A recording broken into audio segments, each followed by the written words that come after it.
그 스님이 동동구름물을 안 바르거든. 아무리 냄새가 없어도 바르면 냄새가 굉장히 독해. 그래서 겨울 되면 막 손이 터. 그래서 겨울에 좀 보기 좀 싫어. 어쩔 수가 없어. 이제 그 스님들한테 가끔씩 어떤 사람들은 이런 모습 보고 이 크림을 이렇게 사다 주는 사람도 있는데 그거 사다 주면 안 됩니다. 스님들 못 바르게 돼 있어요. 그래서 일철 몸에 지니는 것도 안 되고 몸에 바르는 것도 안 되게 돼 있어요.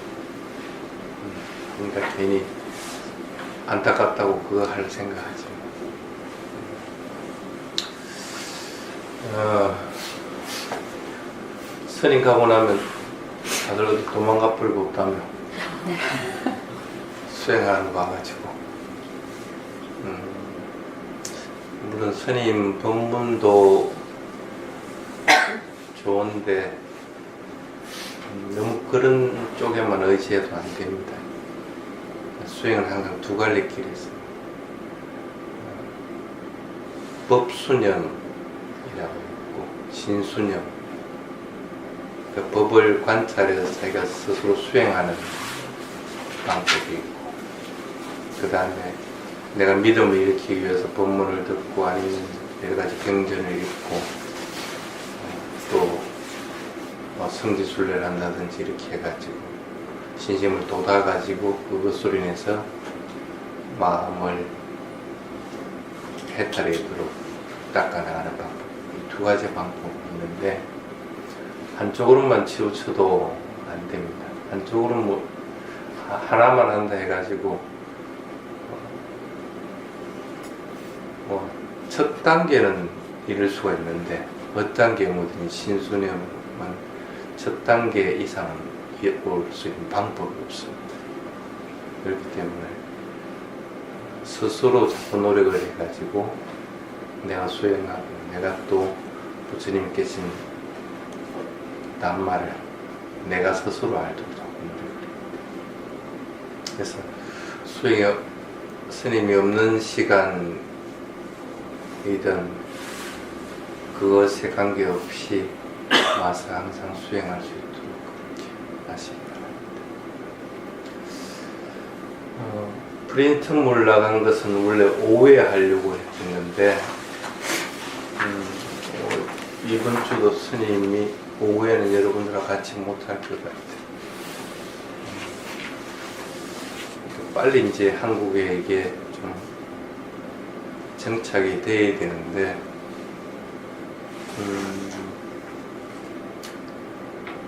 여러분들 가족 중에 누가 돌아가시면 어떻게 해요? 한국식으로 49제 지내고 할 건가? 교리적으로는 죽음에 이르고 나면 바로 다음 생을 받는다는 거 하는데 큰 의미를 가지지 못하는데 그 방식대로 그냥 할 수가 없는 거 아니에요. 그래서 돌아가시기 전에 스님들을 초청하는 게 가장 좋습니다. 그보다 더 좋은 것은 돌아가는 임종의 순간에 가족들이나 스님이 있어서 그 임종 모습을 지켜보면서 호흡을 이렇게 지킬 때 그것이 이제 더 좋은 방법이고, 그게 한국에는 참 잘 안 돼. 그래서 돌아가시고 나면 이제 스님들을 초청하는데 우리나라만 그렇게 잘 안 되는 게 아니고 테라와다 불교 국가에서도 그게 사실은 잘 안 됩니다. 하는 경우들이 많지만은 그래도 다 누구든지 하는 것은 아니고 돌아가시기 전에 대부분 돌아가시고 나면 스님들을 초청하는데 초청하는 데는 세 가지 방식이 있습니다. 여러분들도 기억을 해 주십시오. 첫 번째가 스님을 초청해 가지고 법문을 듣는 방식. 그 법문을 듣는다는 것은 어떤 거냐면 나도 이와 같이 죽음을 맞을 수밖에 없구나 하는 것을 알기 위해서, 돌아가신 분을 갖다 뭐 천도시켜주기 위한 게 아니고 그러니까 스님이 아니라 부처님이 온다고 하더라도 이미 돌아가신 분을 갖다가 살려낼 수 있는 방법은 없습니다. 그리고 그분을 갖다가 뭐 어떻게 좀 더 좋은 세상으로 태어나게 할 수 있는 방법도 없습니다. 그렇기 때문에 법문을 듣는다는 것은 살아있는 사람들을 항상 대상으로 합니다. 봐라, 이렇게 죽음이 있다. 죽음은 항상 네 곁에 있는 것이니까 너 죽음을 맞기 전에 항상 바른 생각하고 바르게 수행해서 마지막 죽음의 순간에 올바르게 죽음을 맞도록 하라 하는 얘기들을 합니다.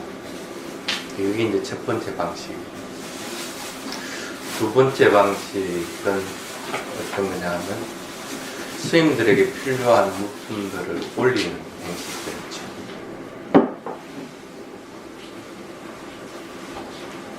제가 목소리가 낮아서 잘 안 들리죠, 뒤에.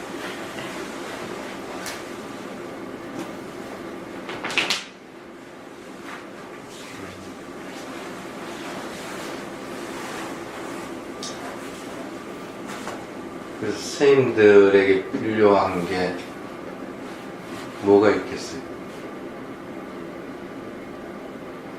공양 올리는 거, 그 다음에 입고 있는 가사 올리는 거, 그 다음에 필요한 게 스님들 하는 자부 정도, 그리고 아픈 스님들에게 약을 공급하는 거. 그러니까 약은 특별한 때가 아니면 올릴 수 있는 것도 아니고, 그러니까 대부분 할 수 있는 게 스님에게 공양 올리는 것과 이 가사나 자복 올리는 것, 이게 이제 주가 됩니다. 그래서 스님들께 공양을 올리는 게 두 번째 방식. 그 공양 올리면서 마음속으로 이렇게들 발언을 합니다. 이 공양 올리는 것은 내가 올리는 것이 아니고 돌아가신 분을 대신해서 스님께 공양 올립니다. 그래서 이와 같은功德으로 돌아가신 분이 행복하기를 바랍니다.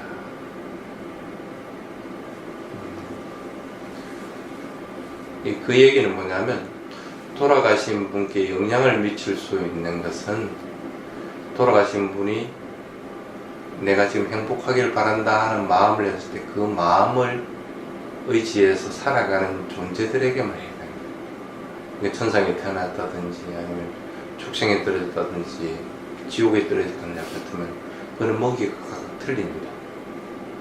그런데 악에게 태어난 사람들은 그 사람들이 먹이로 삼는 것들은 뭐냐면 살아있는 분들의 가족들이 내는 마음들이거든요. 그러니까 내가 돌아가신 분을 대신해 가지고 공양 올리니까 이것으로 인해서 서로 만약에 악에게 태어났으면 행복하기를 하는 마음을 가지면 악에 있는 사람들은 그것을 먹이로 삼아서 내가 악에 태어났지만 행복해야 되겠다 하는 마음을 가지고, 그리고 이와 같이 공양 올리는 것으로 인해 가지고 하루빨리 그 세계에서 벗어나기를 하는 마음을 가지면 악에게가 참 고통스러운 세계구나, 내가 빨리 이 세계에서 벗어나야 되겠다는 마음을 가지고, 그 외에는 영향을 미칠 수 있는 방법이 없어요. 그러니까 악에게 안 태어났으면 내가 아무리 행복하기를 빨리 그 고통의 세계에서 벗어나기를 한다 하더라도 영향을 미칠 수 있는 게 없는 거예요. 전혀 전달이 안 돼. 그래서 이제 그런 목적으로 스님들에게 공양을 올리게 됩니다. 그 다음에 세 번째 방법으로 스님들에게 가사나 이런 그 방석도 이 두꺼운 방석이 아니고 스님들이 가져다니는 얇은 방석, 그걸 올리는 이유는 뭐냐면, 스님들이 그걸 받을 때 하는 개송이 있습니다. 아니짜 와타 상카라 우파 타와야 탄미노 우파짓도한 이루 찬티 대상 우파 사모수고, 이렇게 합니다. 누구든지 태어났으면 죽음을 맞을 수밖에 없다. 태어남이 있으면 반드시 죽음이 있다. 그래서 태어나고 죽고 하는 것은 참 괴로운 것이다. 이 윤회 세계라는 것은 괴로운 것이다. 그래서 태어나고 죽음이 없는 것은 열반 니판하다. 그래서 누구든지 이 세상에 태어났으면 이 니판을 향해서 나아가야 된다. 그래서 그 태어남도 죽음도 없는 것이 가장 행복한 것이다 하는 것이 이 개송의 의미입니다. 그건 누가 실천할 수 있어요? 여러분들이 실천해요. 참 이렇게 생사윤회를 거듭하는 게 참 이렇게 힘든 거구나. 내가 하루 빨리 이 윤회로부터 벗어나야 되겠다 하는 마음을 일으키니까. 그래서 이제 이 세 가지 방법으로 장례식을 거행을 합니다. 그래서 어느 나라든지 보통 일반인들은 3일장을 이렇게 치릅니다. 3일 동안 어떨 때는 스님을 공양청을 합니다. 어떨 때는 가사를 올리기도 하고, 어떨 때는 법문을 듣기도 하고, 이런 식으로. 3일 지나고 나면 뭐 어떻게 하는지 알아요? 화장장에 가든지 아니면 매장을 하든지 할 때 그 가서는 스님들이 아찌랑와 다용까요 하면서 하는 개송이 있습니다. 탁 죽고 나니까 마음은 이 몸으로부터 떠나버립니다. 그렇게 됐을 때 이 몸이라고 하는 것은 썩은 나무 토막과도 소용이 없다. 화장장에서 마음이 떠나고 나서 몸을 불태워버리고 나면 한 줌 재고 나옵니다. 아무짝에도 쓸모가 없다. 매장에 가서 땅에 묻는다고 하더라도 어디서 쓸 거라? 쓸 수 있는 게 없다. 차라리 나무 토막이면 그 어디 불쏘시개라도 하지. 이 몸은 그런 것이라. 이 몸에 대한 집착하는 것들을 버려버리라. 살아있는 분들이 그 몸에 대해서 집착하는 것들을 버려버려야만이 빨리 마음을 훈련시키고 마음을 정장시키는 그런 노력합니다.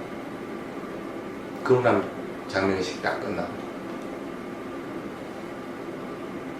그 뒤에 무슨 7.7 제리시는 뭐 아무것도 없습니다. 간혹 이제 기일이 다가오면 1년이 지나고 나면 그때도 스님들 초청합니다. 가서 연불하는 것도 없습니다. 아까 3일 동안 했던 방식 중에 하나를 택해가지고 그냥 하는 것뿐입니다. 기념하기 위한. 그래서 공양을 올리든 가사를 공양을 올리든 이런 방식. 근데 그 공양 올릴 때 방식, 그 다음에 가사를 올릴 때 방식, 그 다음에 법을 청할 때 방식이 각각 조금씩 틀립니다. 이게 이제 테라와다의 전통적인 그 방식, 뭔가 돌아가 있을 때. 근데 그런 방식들을 모든 스님들이 다 알고 있으면 오늘 같은 날 내가 안 가도 돼. 근데 그걸 다 알고 있지 못하니까 가까운 사람들이 누군가 돌아가시면 만날 내가 불리겠다 쫓아가요. 오늘도 사무장, 우리 교단의 사무장, 내가 6년을 일시킨, 고생시킨 사람입니다. 그 사무장 모친이 돌아가셨다. 그 비엘라에 와서 가봐야겠다. 여러분들이 그것은 내가 몸이 힘들다고 하더라도 그건 내가 해야 될 일이고, 또 서로 다른 사람들이 그 의식들을 알고 있다 하더라도 나는 반드시 가야 되는 거죠. 그래서 그 점을 여러분들이 좀 이해를 하고 오후에는 수행들을 좀 할 수 있도록 그렇게 하십니다.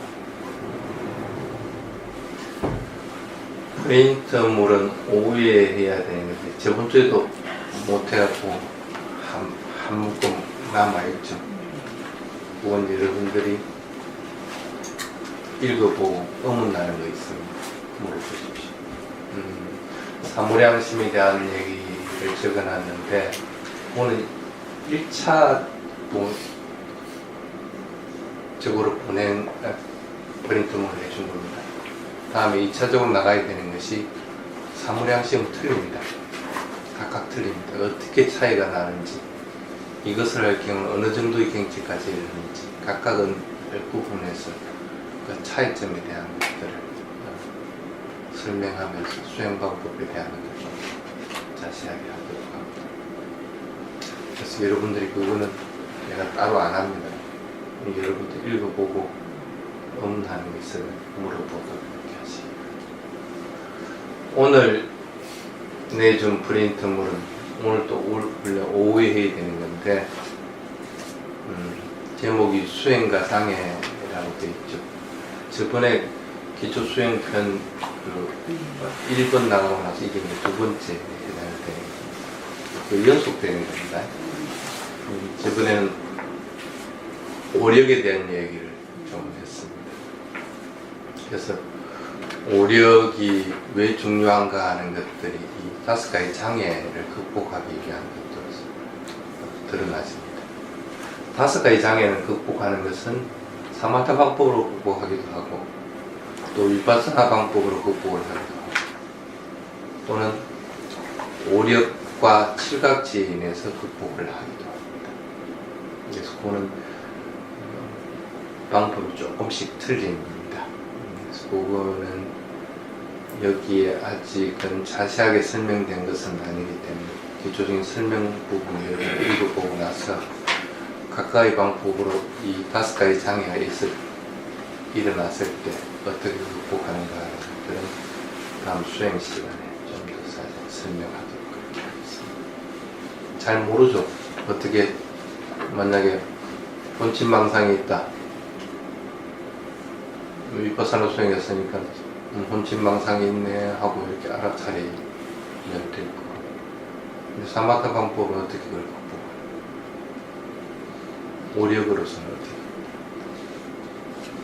그래서 그걸 구분해서 좀 설명해 줄 테니까 잘 듣고 수행해서 여러 가지 장애가 있을 때 이것을 수월하게 극복할 수 있도록 5장애가 없어야만이 어떠한 경우든지 삭지도 순일하게 되고 그 다음에 사마띠에 드는 초선정에도 들 수 있게 되는 것.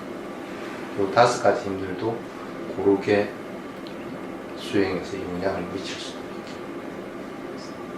그래서 5장애가 있는 상태에서는 그 어떤 것도 안 됩니다. 그래서 반드시 이거는 극복해야 될 장애물입니다. 마주쳐가지고 그걸 뛰어넘든지 아니면 피해 도망을 가든지, 그렇지 않으면 뭐 신통력으로서 그걸 갖다가 없애버리든지 어떤 방법으로든 그것을 극복을 해내야 돼요. 그래서 그만큼 5장애를 바르면서 중요한 부분입니다. 그래서 하나씩 5장애는 구분해서 설명을 좀 하도록 그렇게 하겠습니다. 지금 할 거는 사실 여러분들 프린트물이 없어요. 선생님도 게으름 피우다가 어느 정도 좀 작성을 하다가 다 하지 못해가지고 프린트물로 나가지는 못한 거죠. 다음에 기회 되면 프린트해서 주도록 그렇게 하겠습니다. 오늘 그냥 듣기만 해보십시오. 오늘 전에 할 것은 무엇에 의지하면 안전한가 하는,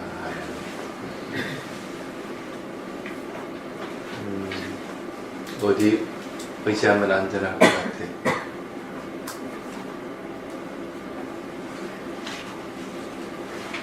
의지하는 것들을 찾지 못하면 항상 방황하게 됩니다. 스승도 이 스승 저 스승을 찾아다니게 되고, 가르침도 이 가르침 저 가르침 접하게 되고, 또 부처님만 믿는 게 아니고 각각의 불보살들도 의지하게 되고, 왜 그럴까? 왜 그렇게 이리저리 왔다 갔다 하게 될까? 불안이기 때문에 확고하게 탁 정립이 안 된 상태에서 어떤 경우든지 불안한 거예요. 가끔씩 요즘 이제 수능이 끝났으니까 수능이 끝나고 나서 어떤 사람이 와서 그런 얘기를 해요. 뭐 기도나 이런 것들은 필요 없다고 안 했는데 구애가 된다는 거예요. 뭐 왜 구애되냐? 애가 자기 성적도 못 나왔대. 그 다른 부모들은 열심히 100일 기도 했는데 걔는 성적이 잘 나는데 나는 막 선생님 기도하지 말아서 기도 안 하고 있다가 성적이 잘 못 나와. 그래서 웃고 말을 했어.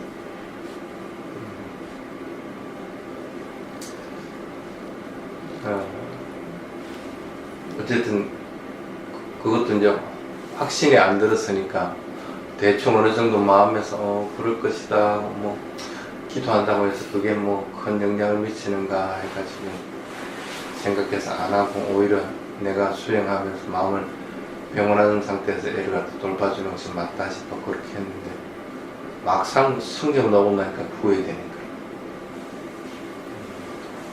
어떤 사람들은 말 안 하고 몰래 또 기도 다니는 사람들. 이게 어떤 경우는 결과가 나왔을 때도 불안한 것이고 결과가 나오기 전에도 불안한 것들이 항상 상존하고 있기 때문에 그래서 딱 이것이다 하고 그것을 계속 해나갈 수가 없는 거예요. 그 말고 뭐 의지하는 것들은 많이 있습니다. 여러분 대통령 뽑았죠. 잘 살게 해줄 것이라고 믿고 대통령을 뽑았는데 잘 살게 해주지 못했다. 회사에서는 내가 열심히 하면 사장이 나를 안 쫓아낸다는 믿음 때문에 열심히 했는데 어떤 사람은 쫓겨나고 어떤 경우는 오히려 더 못 살게 되고 믿음에 배반당하게 돼요. 믿을 대상이 아닌데 그걸 믿었기 때문에 그거 말고 재산 믿기도 하고 뭐 명예를 믿기도 하고 각각의 것들을 믿기도 합니다. 그런다고 해가지고 그 불안이 없어지는 것은 아닙니다. 어떠한 경우든지. 그러면 적어도 내가 깨달음에 이르지는 못한다고 하더라도 불안을 없애줄 수 있는 것들은 반드시 그것을 의지해야 될 거 아니라. 그래 그거라도 보고 그냥 불안함 없이 그냥 쭉 살아갈 수 있는데 뭘 그러면 여러분들은 의지해야 될까? 뭘 의지해야만이 그 불안한 것들을 갖다 없앨 수 있어요? 응? 부처님 가르침에 의지해서 일단 확고해질 때까지 자신있어.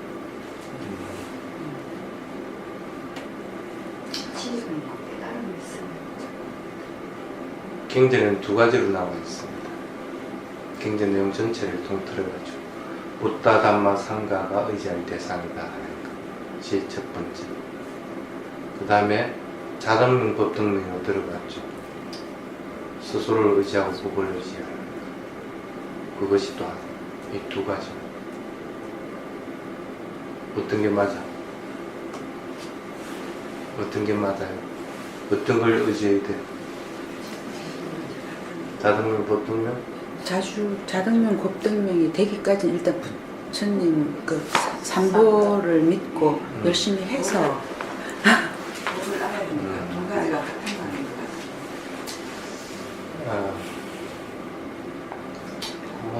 다 맞다고 해줄게. 부처님 당시 때 일화를 얘기를 하면서 한번 알아봅시다.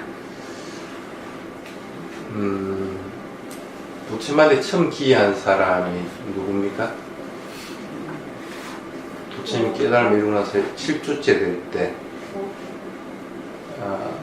나부사와 발리카라고 하는 두 명의 상인이 부처님한테 가서 공양 올리고 나는 부처님께 기회합니다.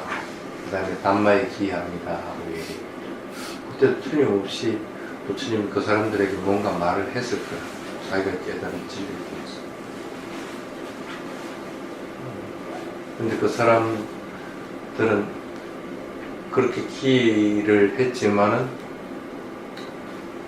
뭐 겨우 올라당한 게 부처님 징표나 주십시오 해가지고 부처님 머리카락이나 뽑아가가지고 뭐 세다곤인가 어딘가에도 모시나라는 그것밖에 할 게 없어. 그 사람이 깨달음을 일다든지 이런 것도 전혀 없어. 그런데 조금 시간이 지나고 나서 야사가 출가하고 야사의 부모들이 와서 부처님을 찾아뵀을 때 야사의 부모들에게 똑같이 했습니다.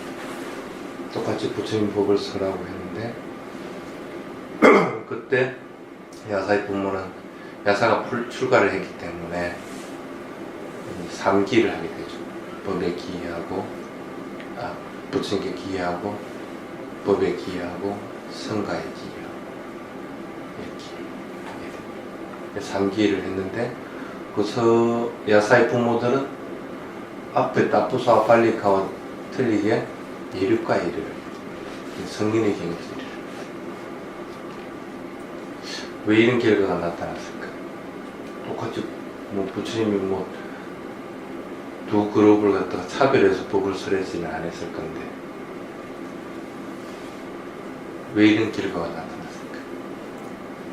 성가를 이렇게 볼 수 있다 그래야 될까요? 좀 부처님 법을 못 알아들었어.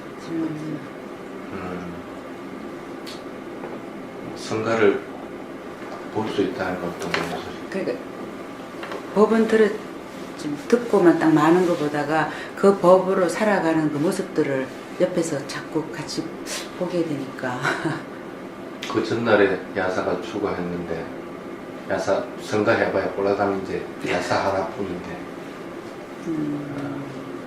그리고 그때 법을 설할 때까지는 부처님이 야사의 모습을 보여주지를 않았어. 근데 야사가 출가한 줄 알고 있는 상태고 자기 아들이라서 그건 아니겠죠. 아까 저기는 또 뭐라고 그랬어? 부처님의 그 법을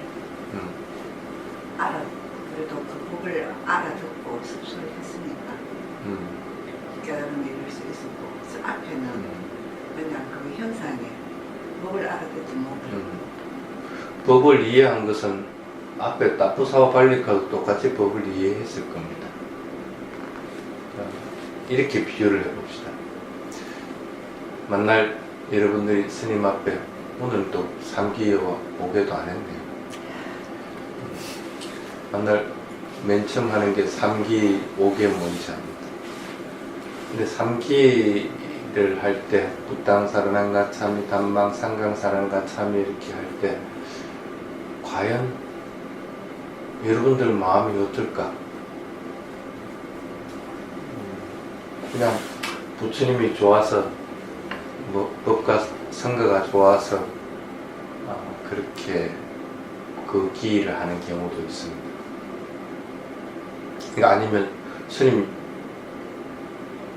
독송하라 하니까 순창하니까 어쩔 수 없이 따라하는 경우도 있고 또 어떤 사람들은 부처님이란 분은 깨달음의 이런 분이구나. 그 담마도 깨달음 이루도록 하는 법이구나. 성가도 깨달음 이런 자들이 있구나. 그래서 진짜 존경하는 마음들을 가지고 그 개송을 하는 경우도 있어요. 똑같은 개송을 하는데도 이렇게 차이가 나는 거예요. 마음들은 완전히 다 틀리죠. 그걸 할 때. 근데 왜 그렇게 틀릴까? 자신의 마음이 그 상태에 이르렀을 경우에는 그 상태에 맞게끔 부땅, 담망, 상강사는 가참이라.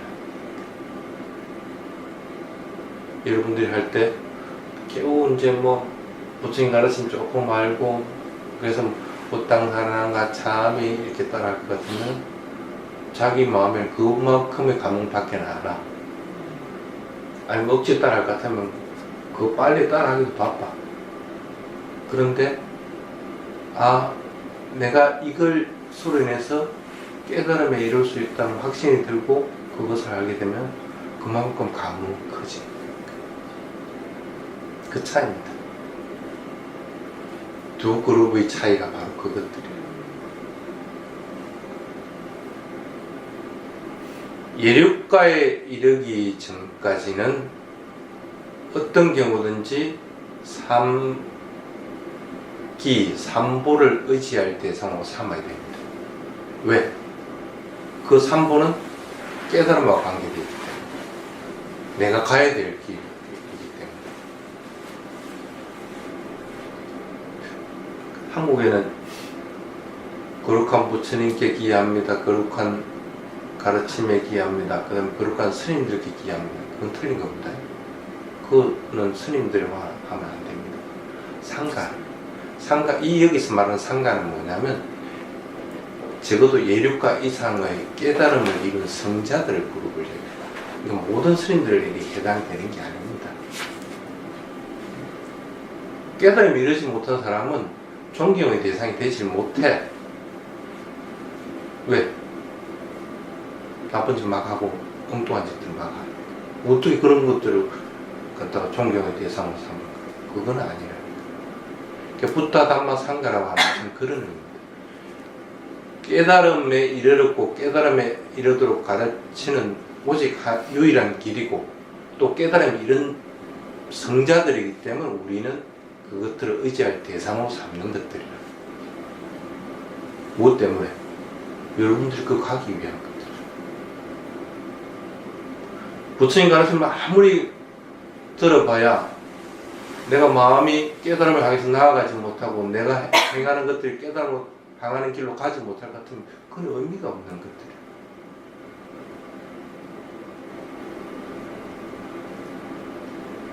그러니까 여러분들은 예력과 이르기 전까지는 어떤 경우든지 세 가지 보물, 삼보를 의지할 대상으로 삼을 수밖에 없다. 그러면 예륙가에 이르고 나면 어떻게 해야 돼? 3기 안 해도 돼? 해야 돼? 뭐 이르는데 뭐 필요가 있어? 이미 확신이 된 상태에서는 그것은 의미가 없어서 기여할 대상은 그것이 아니고 자기 스스로인 것이다. 자기 스스로 노력해서 깨달음에 이르는 것이고 단지 세 가지 보물이라는 것은 그것들이 나의 나침판 역할을 해준다는 생각을 가지고 존경의 마음을 있지만 그것이 의지할 대상은 되지는 않습니다. 뭐 스스로를 의지하고 법을 의지하고 어떻게 스스로를 의지하고 법을 의지할 거라 뭐 자기라고 하든 자등명이라고 하든 뭐제 알장난에 놀아나지 말고 그거는 뭐 등불이라 하든 섬이라고 하든 아니면 뭐 의지처라고 하든 그게 중요한 게 아닙니다. 왜 그냥 스스로를 의지하라고 하지 스스로를 의지하고 법을 의지하라고 했을까?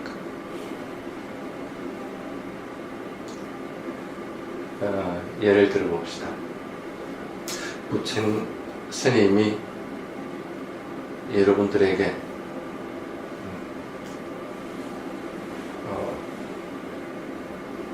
예를 들어서 뭐를 비유를 할까? 뭐 위험이 있다. 그러면은 두부 같은 게 좋대요. 그 위험이 누군가가 있다 하고 나한테 얘기했다면 스님이 그럼 두부 드세요. 이렇게 얘기할 때도 있고 또 어떤 사람이 위험이 있다고 얘기할 때 단백질이 있는 것, 식물성 단백질을 섭취하세요. 이렇게 얘기할 때도 있습니다. 왜냐면 두부에만 그 식물성 단백질이 있는 게 아니고 다른 데도 있으니까 두부 드세요 하는 사람은 그냥 두부 찾아 먹으면 됩니다. 근데 식물성 단백질을 드세요 하는 경우에는 식물성 단백질이 어디 있는지 찾아가지고 지가 알아서 먹어야 됩니다. 스스로의 수행적인 면에서 얘기할 때는 자기가 됩니다. 근데 법의 측면에서 얘기할 때는 법기가 됩니다. 예를 들어서 부처님이 수행 방법에 대해서 쭉 얘기를 해놨습니다. 자기는 어떤 것에 해당이 될까? 사념치입니다. 몸에 대해서는 이렇게 관찰해서 알아차리라. 느낌에 대해서는 이렇게 관찰해 알아차리라. 법에 대해서는, 법의 현상에 대해서는 그것만 따라하면 돼. 몸에서는 이렇게 관찰해서 수행하라. 느낌은 어떻게 하라고? 자세하게 해놨어. 그냥 다른 거 생각을 어떻게 두부듯이 하고 하는 거야. 그냥 그거 그냥 따라하면 돼. 그러면 자기가 스스로 깨달으면 이렇게 돼요. 그러면 자기가 돼요. 형성이 됩니다.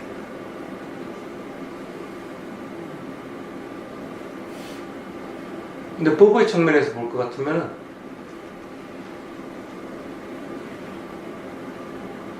깨달음에 나아가는 방법은 여러 가지들이 있습니다. 법을 배워가지고 법을 자주 듣고 그것을 통달해가지고 확신이 있었을 때 그것에서 마음이 맑고 고요하게 되고 그 다음에 그로 인해 가지고 내가 깨달으려고 하는 마음들이 일어나고 그로 인해 가지고 내가 좀 더 선행들을 많이 쌓으려고 하고 그러면서 조금 수행해 나가는 그런 점진적인 방법도 있는 거고 또 어떤 경우에는 만날 법만 들어가지고 그것들로 인해서 딱 확신이 들어서 아 이제는 다른 가르침은 뭐 도저히 뭐 틀렸다 하고 확신이 탁 들었을 때 그것만 가지고 이렇게 살아가는 겁니다. 각각의 방법들이 법에 대한 확신들만 들어도 예류관에 이르게 됩니다. 그게 법기입니다.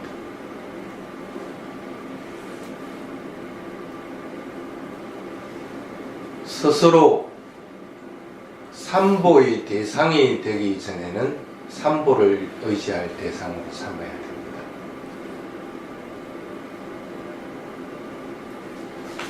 자기 자신이 성자, 깨달음을 나가는 성자의 흐름에 들었을 경우에는 자기 법기가 그 다음 단계로 넘어가게 해주는 방편이 됩니다. 자, 이제 다시 물어보겠습니다. 왜 의지할 대상을 찾습니까?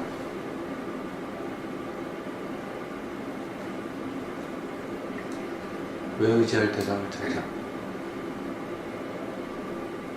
이때까지 시간빨리 설명했는데 못 알아들어. 어?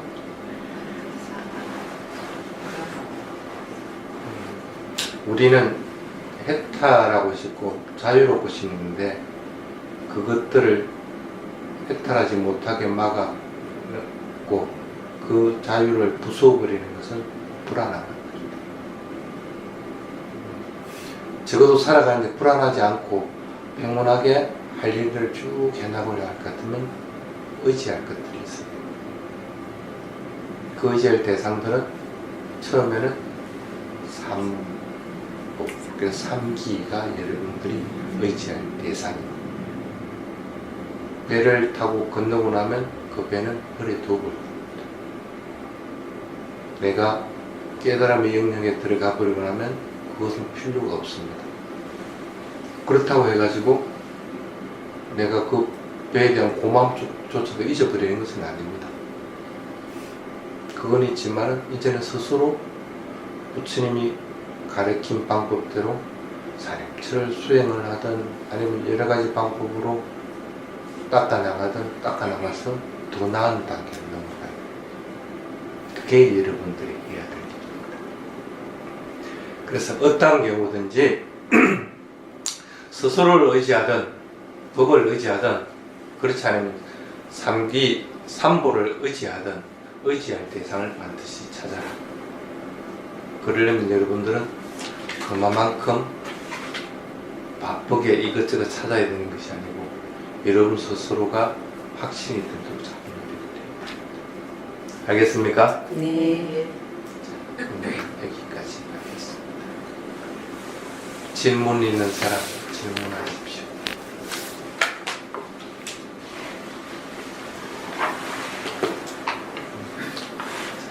맞지? 300.